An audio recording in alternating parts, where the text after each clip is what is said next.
So good morning everyone, welcome to newspaper decoded. आज हम 19 जून का द हिंदू न्यूज़पेपर देख लेते हैं।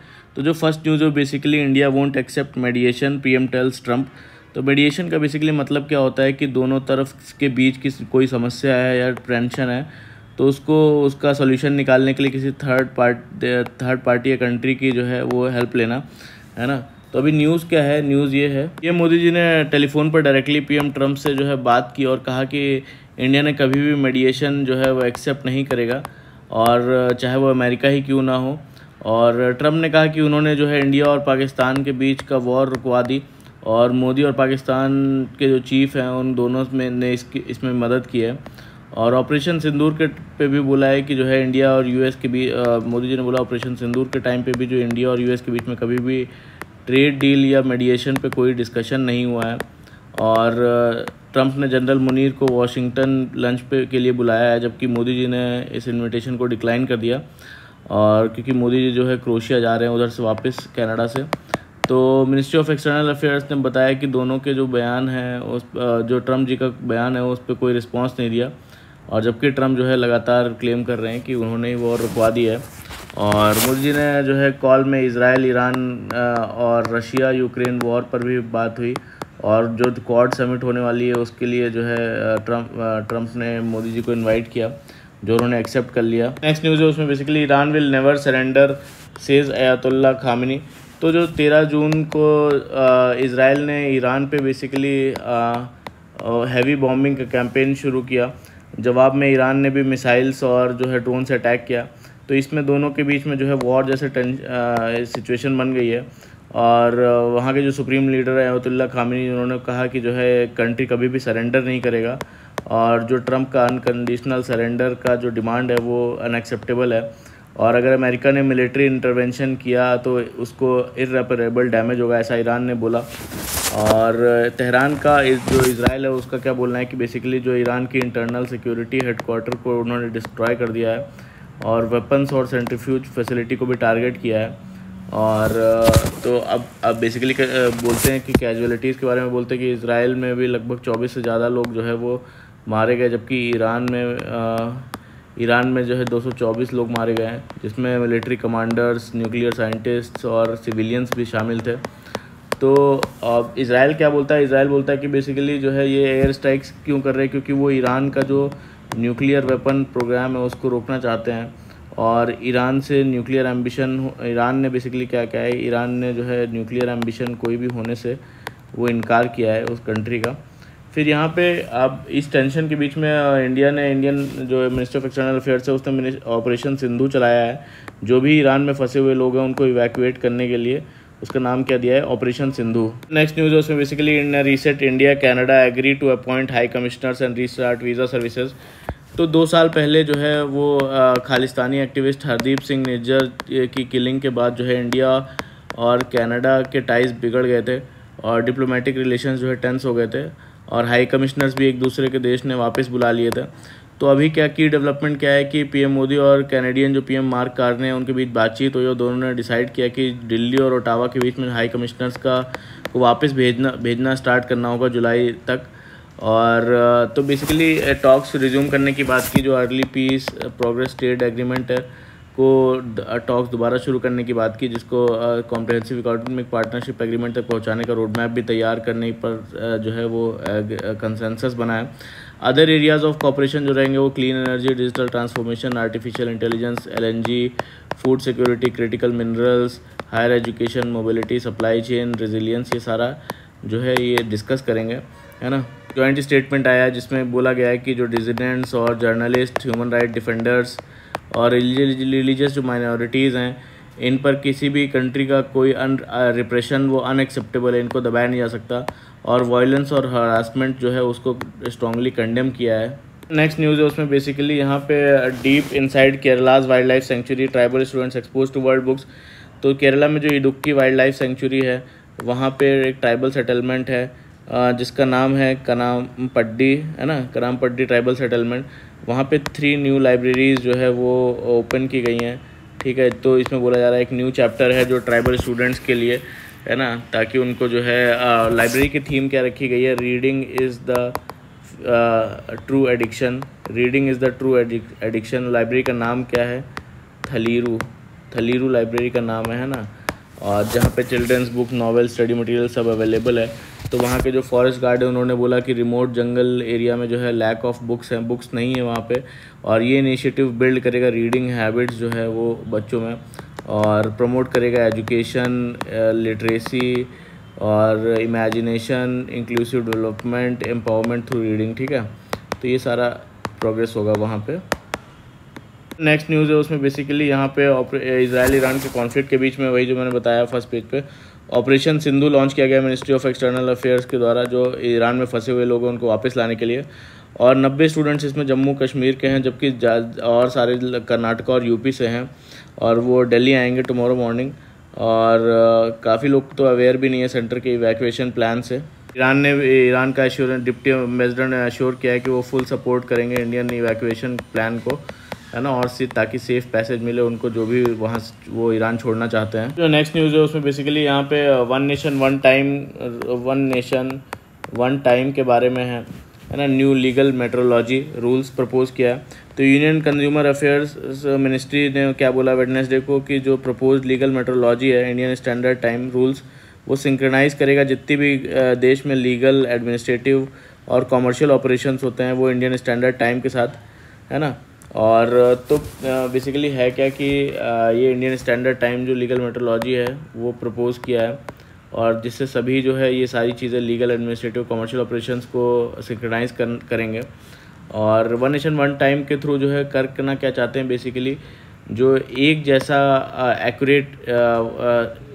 एक्यूरेट टाइम सिस्टम बनाना चाहते हैं, है ना, पूरे देश में। फॉरेन टाइम सोर्सेज पर जो है, फॉरेन जो टाइम सोर्सेज हैं उस पर डिपेंडेंसी कम करना चाहते हैं। साइबर थ्रेट्स हैं जैसे स्पूफिंग हो गया, जैमिंग हो गया, उससे भी बचाव होगा। ठीक है, और जो डिजिटल और एडमिनिस्ट्रेटिव एफिशिएंसी उसको भी बूस्ट मिलेगा। ठीक है, तो कैसे इम्प्लीमेंट होगा? 5 रीजनल स्टैंडर्ड लेबोरेटरीज बनाई जा रही हैं, जो कि सिक्योर सिंक प्रोटोकॉल जो है जहाँ पे एटॉमिक क्लॉक और सिक्योर सिंक प्रोटोकॉल, तो ये 5 रीजनल जो स्टैंडर्ड लेबोरेटरीज रहेंगी उसमें एटॉमिक क्लॉक रहेगा, सिक्योर सिंक प्रोटोकॉल रहेगा जैसे कि नेशनल टाइम प्रोटोकॉल और प्रिसीजन टाइम प्रोटोकॉल। ठीक है, अब ये 5 रीजनल लेबोरेटरीज हैं कहाँ पे? अहमदाबाद, बेंगलुरु, भुवनेश्वर, ठीक है, फरीदाबाद और गुवाहाटी में। ठीक है, पार्टनरशिप रहेगा बेसिकली जो कंज्यूमर अफेयर्स मिनिस्ट्री है उसका, और CSIR नेशनल फिजिकल लेबोरेटरी, ठीक है, और इसरो का। ये मैटर क्यों करता है? बेसिकली जो फाइनेंशियल मार्केट्स हैं, पावर ग्रिड्स हैं, टेलीकॉम हो गया, ट्रांसपोर्टेशन हो गया, है ना, इन सभी में टाइम एक्यूरेसी एसेंशियल है। और एक्यूरेट इंडियन स्टैंडर्ड टाइम होने से फेयरनेस, ट्रेसेबिलिटी और नेशनल सिक्योरिटी इंश्योर किया जा सकेगा, और इससे इंडिया की जो है टाइम सवर्निटी भी जो है वो इंश्योर होगी। विजन क्या है? Basically one nation one time, एक भारत एक समय, ये बोला जा रहा है। नेक्स्ट न्यूज़ है उसमें basically Calcutta high court asked centre to resume implementation of MGNREGA scheme in West Bengal.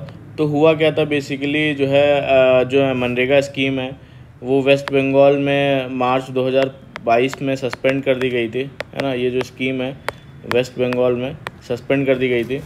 तो रीज़न बताया गया था जो फंड इरेगुलरिटीज़ हो रहे हैं, और जैसा कि सेंट्रल टीम्स ने बोला, और जो इसका क्लॉज 27 है वो बोलता है यूनियन गवर्नमेंट जो है फंड फ्लो को रोक सकता है, तो इसके तहत जो है वो रोका था। अभी क्या है, कलकत्ता हाई कोर्ट ने जो है वो डायरेक्ट किया है कि ये जो स्कीम है उसको रिज्यूम किया जाए वापस से कलकत्ता में, ठीक है। और वेस्ट बंगाल में कब से? 1 अगस्त 2025 से, ठीक है। और कोर्ट ने बोला इसको इनडेफिनेट सस्पेंशन के लिए अलाउ नहीं करता है ये एक्ट, है ना, और फ्यूचर इम्प्लीमेंटेशन और पास्ट जो इरेगुलरिटीज़ हुई उसको अलग ट्रीट करना चाहिए। और तो इससे बेसिकली इम्पैक्ट हुए, कई लोग 2 करोड़ रूरल वर्कर्स जो है वो अफेक्ट हुए, और जिसकी वजह से वाइड स्प्रेड माइग्रेशन भी हुआ। और स्टेट गवर्नमेंट ने अपना खुद का एक स्टेट का लैंड लॉन्च किया था स्कीम, कर्माश्री स्कीम, जिसके थ्रू 50 डेज़ एम्प्लॉयमेंट वो दे रहे थे, है ना, टेम्प्रेरी रिलीफ के टाइप से। तो अब ये बेसिकली MGNREGA स्कीम है क्या, इसके बारे में देख लेते हैं। इसके तहत जो है वो लीगल एक्ट है 2005 का, जिसके तहत जो है 100 डेज़ का जो है वेज एम्प्लॉयमेंट दिया जाता है रूरल हाउस को, ठीक है, पर ईयर। अगर कोई काम चाहता है, जैसे डिमांड ड्रिवन होता है, जिसमें कि अनस्किल्ड काम होते हैं, जैसे कि रोड्स बनाना, पॉन्ड्स बनाना, कैनाल्स, इरिगेशन, है ना, एफॉरेस्टेशन, ये सब ड्राइव में यूज़ किया जाता है। और बेसिकली जो है सोशल इंक्लूजन होता है। इसका जो 1/3 पार्ट होता है वो वुमेंस के लिए रिजर्व्ड होता है कि वुमेंस इसमें 1/3 पार्ट जो है काम लेंगी। और रूरल माइग्रेशन को रोकता है। एनवायरमेंटल प्रोटेक्शन भी होता है, कैसे कि वाटर हार्वेस्टिंग में भी यूज़ किया जाता है, ड्रॉट प्रोफाइलिंग प्रूफिंग में यूज़ होता है, फॉरेस्टेशन में यूज़ होता है ना। विदिन 5 किलोमीटर जो है वो काम देना होता है, ठीक है। और अगर दूर काम दिया तो एक्स्ट्रा 10% ट्रांसपोर्टेशन अलाउंस देना पड़ता है। और ग्राम सभा प्लानिंग करता है बेसिकली सोशल ऑडिट अगर और ट्रांसपेरेंसी। तो ग्राम सभा जो है वो प्लानिंग करता है, फंड्स वाया जो है MIS पोर्टल दिया रिव्यू होता है उसका, है ना। क्या कर रहा है basically, legal right to work provide कर रहा है ना, एक टाइप से लीगल राइट टू वर्क। इसको इम्प्लीमेंट कौन करता है, मिनिस्ट्री ऑफ रूरल डेवलपमेंट। और ग्रास रूट लेवल पे ग्राम सभा, ग्राम पंचायत। तो नेक्स्ट न्यूज़ बेसिकली यहाँ पे new system to deliver elector ID within 15 days of update election commission. तो नई जो भी वोटर IDs बनेंगी, है ना, न्यू एनरोलमेंट वाले केसेस, और जो अगर आप डेटा अपडेट करते हैं, एग्जिस्टिंग वोटर हैं, अपडेट या चेंज करते हैं कोई, तो नए SOPs के हिसाब से जो है वो 15 दिन के अंदर डिलीवर हो जाएगा आपको नया कार्ड, है ना, अपडेटेड। और हर जो है जो SOPs हैं वो बेसिकली उसमें क्या है कि हर स्टेज पर ट्रैकिंग होगी और SMS अलर्ट्स मिलेंगे हर टाइम पे। और ECI नेट प्लेटफॉर्म जो है वो उसके साथ भी जो है वो इंटीग्रेट किया जाएगा। 1 सेकेंड, ECI नेट के साथ भी उसको इंटीग्रेट किया जाएगा। सीमलेस और सिक्योर डिलीवरी होगा, ऐसा बोलना है ना। और डेटा सिक्योरिटी को भी मेंटेन किया जाएगा। होगा कि बेसिकली वोटर एम्पावरमेंट होगा, फास्ट और ट्रांसपेरेंट डिलीवरी से बूस्ट मिलेगा डिजिटल गवर्नेंस और इलेक्टोरल इंटीग्रिटी को, और इंश्योर करेगा जो ट्रस्ट है, एफिशिएंसी है और अकाउंटेबिलिटी है, ठीक है। नेक्स्ट न्यूज़ उसमें basically bill on amendment to nuclear energy laws में be brought in monsoon session minister. तो जो एटॉमिक एनर्जी लॉज हैं बेसिकली वो अमेंड कर सकती गवर्नमेंट इस मानसून सेशन में, ताकि इनवाइट करे जो प्राइवेट सेक्टर का पार्टिसिपेशन है न्यूक्लियर पावर में, है ना। तो लॉज कौन कौन से, एक तो एटॉमिक एनर्जी एक्ट 1962 और दूसरा civil liability for nuclear damage act 2010। तो अब इसमें एटॉमिक एनर्जी एक्ट में क्या प्रपोज चेंजेस है, करेंटली अभी जो है सिर्फ प्राइवेट सेक्टर्स ही न्यूक्लियर पावर प्लांट्स जो ऑपरेट करने की परमिशन उनको प्राइवेट सेक्टर को न्यूक्लियर पावर प्लांट्स ऑपरेट करने की परमिशन नहीं है अभी।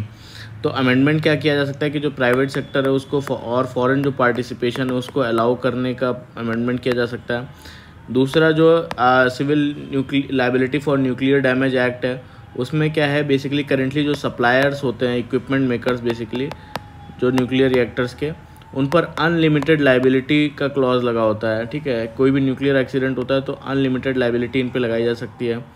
और अमेंडमेंट क्या किया जाएगा कि लाइबिलिटी का जो कैप है वो सेट किया जाएगा, ताकि सप्लायर्स जो है वो उनको क्लियर आइडिया रहे कि उनकी कितनी लाइबिलिटी है अगर कोई इंसिडेंट होता है तो, और ताकि सप्लायर्स भी जो है वो इन्वेस्ट कर सकें विदाउट एनी फियर, है ना। और बजट में जो है निर्मला सीतारमण जी ने जो है बेसिकली न्यूक्लियर एनर्जी जो मिशन है उसको अनाउंस किया था, ताकि प्राइवेट सेक्टर और को न्यूक्लियर रिएक्टर डेवलपमेंट में इन्वॉल्व कर सके। और डिस्पाइट जो इंडिया और US का जो सिविल न्यूक्लियर डील है 2008 में जो हुआ था, उसके बाद भी प्राइवेट जो इन्वेस्टमेंट है वो काफ़ी लो है ना। सिग्निफिकेंस क्या होगा कि प्राइवेट इन्वेस्टमेंट से न्यूक्लियर प्रोजेक्ट्स स्पीड अप हो सकते हैं, energy security, decarbonisation, base load clean power के गोल्स में मदद मिलेगा, और मेक इन इंडिया और FDI को बूस्ट हो सकता है न्यूक्लियर सेक्टर में। जो नेक्स्ट न्यूज़ है उसमें बेसिकली यहाँ पे बताया गया है कि नेक्स्ट न्यूज़ है उसमें बेसिकली यहाँ पे PM नरेंद्र मोदी जी ने G7 का जो आउटरीच समिट है उसमें अपने विचार रखे। उसमें बोला कि जो है जो टेररिज्म है, एनर्जी सिक्योरिटी और ग्लोबल साउथ के इश्यूज़ पर जो है बोला, और फोकस रहा जो पाकिस्तान का क्रॉस बॉर्डर जो टेररिज्म रहता है उसके लिए अकाउंटेबल बनाने की ग्लोबल अपील की उसको। और की पॉइंट्स क्या रहे कि जो टेरर को बोला उन्होंने एनिमी है ह्यूमैनिटी का, और टेररिज्म ने बोला कि जो है मोदी जी ने बोला टेररिज्म इंसानियत के लिए सबसे बड़ा दुश्मन है। और पहलगाम जो अटैक हुआ वो इंडियन आइडेंटिटी और डिग्निटी पर अटैक बताया उसको। और हमारा नेबरहुड जो पाकिस्तान है वो टेररिज्म का ब्रीडिंग ग्राउंड बन गया है। जो देश टेररिज्म को सपोर्ट करे उसे पनिश किया जाना चाहिए, ऐसा बोला। और सैंक्शंस लगा कुछ बोला, हिपोक्रेसी के बारे में बात की कि कुछ जो कंट्रीज हैं वो सैंक्शंस लगाते हैं अपने इंटरेस्ट पर, लेकिन टेररिज्म को ओपनली सपोर्ट करते हैं, उन्हें रिवॉर्ड मिलता है। और आज अगर एक्शन नहीं लिया तो ये गया तो हिस्ट्री जो है हमें माफ़ नहीं करेगी, ऐसा बोलना है मोदी जी का। टेररिज्म पर डबल स्टैंडर्ड्स ह्यूमैनिटी के खिलाफ बेट्रेयल है, ऐसा बोला। और एनर्जी के बारे में क्या बोला, energy is equals to responsibility, है ना।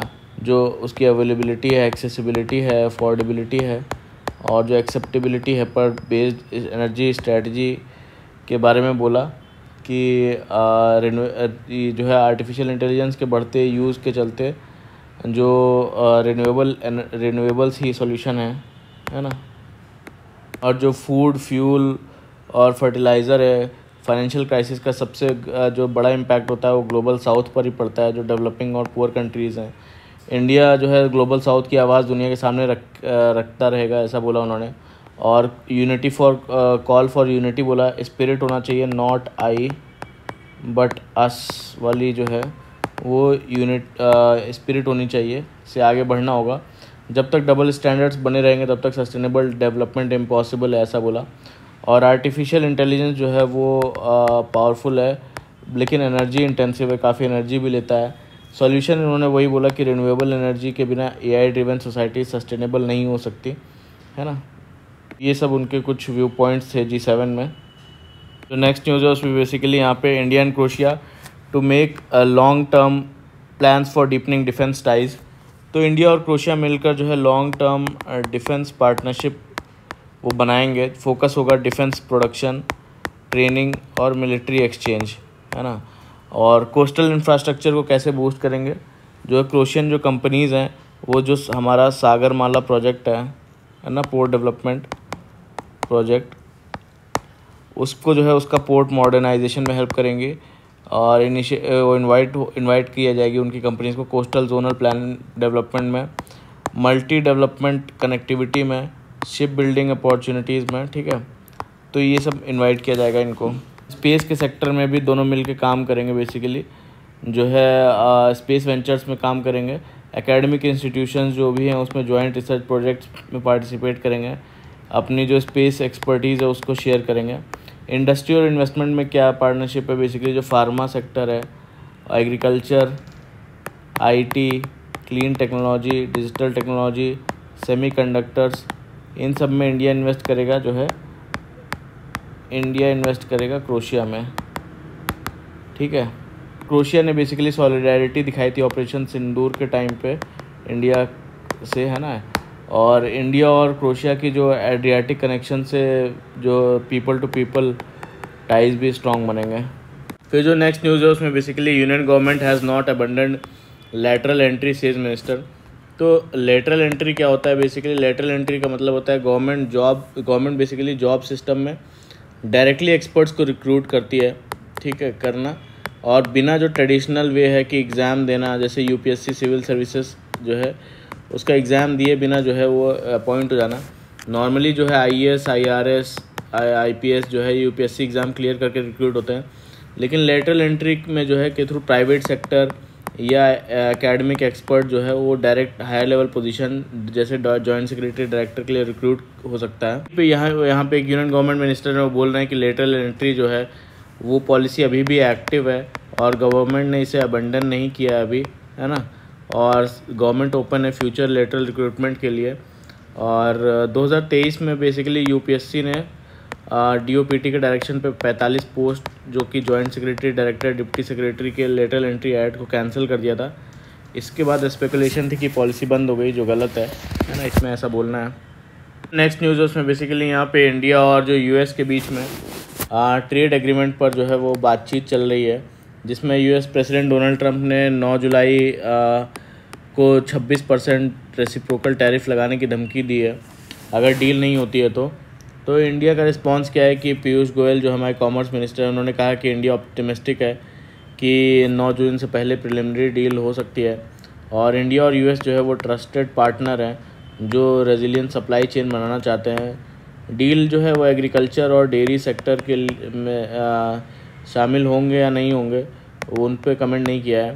तो अब बेसिकली है क्या, इंडिया जो है यूके के साथ, यूनाइटेड किंगडम के साथ फ्री ट्रेड एग्रीमेंट जो है वो फाइनलाइज हो चुका है और जो इंडिया और यूरोपियन यूनियन की ट्रेड डील 2025 तक एंड तक वो है वो बेसिकली कंक्लूड होने की उम्मीद है ना। और WTO के बारे में क्या बोला कि बेसिकली इंडिया जो है वो मल्टीलेटरलिज्म पे बिलीव करता है और WTO का रिफॉर्म करने के लिए डायलॉग और डिस्कशन वो उसकी ज़रूरत है और इंडिया WTO को मजबूत बनाने में एक्टिव रोल प्ले करेगा, ऐसा बोला। और जो स्टील का इशू है वो बेसिकली उस पर क्या बोला कि जो पोर्ट तालबोत प्लांट है यूके में, यूनाइटेड किंगडम जो पोर्ट तालबोत प्लांट है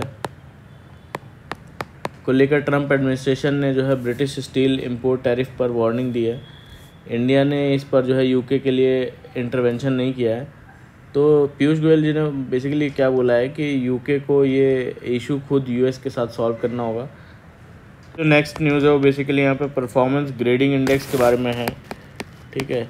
Chandigarh tops school education index, Meghalaya comes last report में चंडीगढ़ ने सबसे अच्छा रिज़ल्ट दिया जिसमें स्कोर 719 रहा। और जो है इंडेक्स बेसिक्स की बात करें, टोटल इंडेक्स जो है 1000 का रहा। और ग्रेडिंग एरियाज़ क्या रहे, लर्निंग आउटकम्स कैसी हैं, एक्सेस क्या है एजुकेशन का, infra, equity, governance, teacher training. और जो टॉप रेंज है 761 to 1000 पॉइंट्स की, वो कोई भी स्टेट नहीं पहुंचा। तो इंडिकेट करता है इम्प्रूवमेंट का स्कोप अभी भी है ना। और ग्रेड प्रचेष्टा 3 जो है वो ग्रेड प्रचेष्टा है एक, इसमें कि 581 to 640 होता है। इसमें कई सारे स्टेट्स है, वो भी बताया हुआ है कौन कौन से स्टेट है। जो लोवेस्ट परफॉर्मर रहा वो मेघालय रहा बेसिकली यहाँ पे 417 स्कोर के साथ, है ना। प्रोग्रेस हाईलाइट बताते हैं कि बिहार और तेलंगाना और बेस्ट इम्प्रूवमेंट हुआ इसमें स्कूल एक्सेस में कैटेगरी में, और दिल्ली, तेलंगाना और जम्मू एंड कश्मीर में मेजर इम्प्रूवमेंट हुआ है इंफ्रास्ट्रक्चर में, ठीक है। नेक्स्ट है वो बेसिकली यहाँ पे why are oil prices rising amid Iran Israel war. तो इससे पहले देख लेते हैं कि स्टेट ऑफ हॉर्मुज़ के बारे में देख लेते हैं थोड़ा सा। ये इंडिया जैसे है ना, इंडिया, पाकिस्तान, ईरान है यहाँ पे, ठीक है। फिर यहाँ पे सऊदी अरेबिया, ओमान, यमन, ऐसे ओमान, यमन, ठीक है। यहाँ पे ईरान हो गया। तो यहाँ पे ये पर्शियन गल्फ़ है और ये स्टेट ऑफ हॉर्मुज़ है ना। यहाँ पे बोल रहे हैं क्यों ऑयल प्राइसेस राइज हो रहे हैं। तो बेसिकली ईरान ने जो है वो स्टेट ऑफ हॉर्मुज़ जो ये पॉइंट है जहाँ से वो बंद करने की धमकी दी है ना, जहाँ से वर्ल्ड का 25% ऑयल जो है वो गुज़रता है। और क्लोज़र अगर इसका हो गया तो शिपिंग डिलेज बढ़ जाएंगे, इंश्योरेंस कॉस्ट बढ़ जाएगा, सप्लाई चेन डिसरप्शन होगा और नेट रिज़ल्ट यही होगा कि ग्लोबल ऑयल प्राइसेस वो बढ़ जाएंगे। तो अब जो है सारे जो ब्रेंट क्रूड ऑयल है उसने भी 9% का जंप दिखाया, है ना। और कॉन्फ्लिक्ट है उससे बेसिकली इंडियन एक्सपोर्ट्स जो होता है सी से वो भी जो है उसका कॉस्ट भी बढ़ जाएगा, ऐसा बोलना है। और इंटरनेशनल एटॉमिक एनर्जी एजेंसी जो है उसके मुताबिक जो है 2025 में ऑयल जो मार्केट है वेल सप्लाइड दिख रहा है। अगर डिसरप्शन यहाँ पे ना हो तो वेल सप्लाइड मार्केट है, ऑयल की सप्लाई भी अच्छी खासी है। और लेकिन जो जियोपॉलिटिकल रिस्क है वो बहुत ज़्यादा है और रियल है। इसमें बताते हैं इंडिया पे क्या इम्पैक्ट पड़ेगा।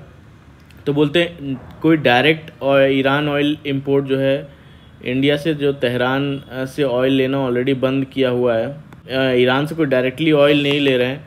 तो जो डायरेक्ट ऑलरेडी जो है ऑयल लेना बंद किया इंडिया ने।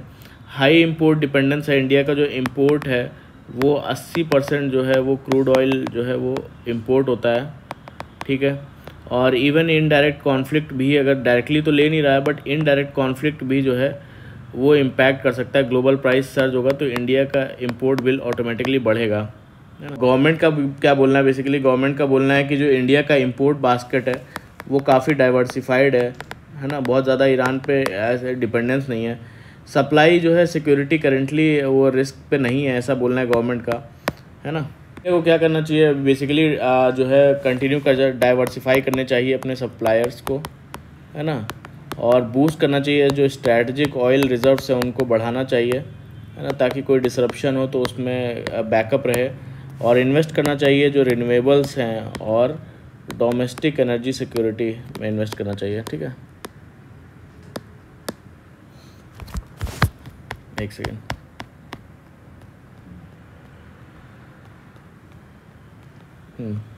एनर्जी सिक्योरिटी में इन्वेस्ट करना चाहिए। ठीक है, नेक्स्ट न्यूज़ है बेसिकली यहाँ पे what was decided at the UN ocean conference. तो ये कॉन्फ्रेंस फ्रांस में हुआ, है ना, और जिसका गोल था बेसिकली ओशियंस को प्रोटेक्ट करना।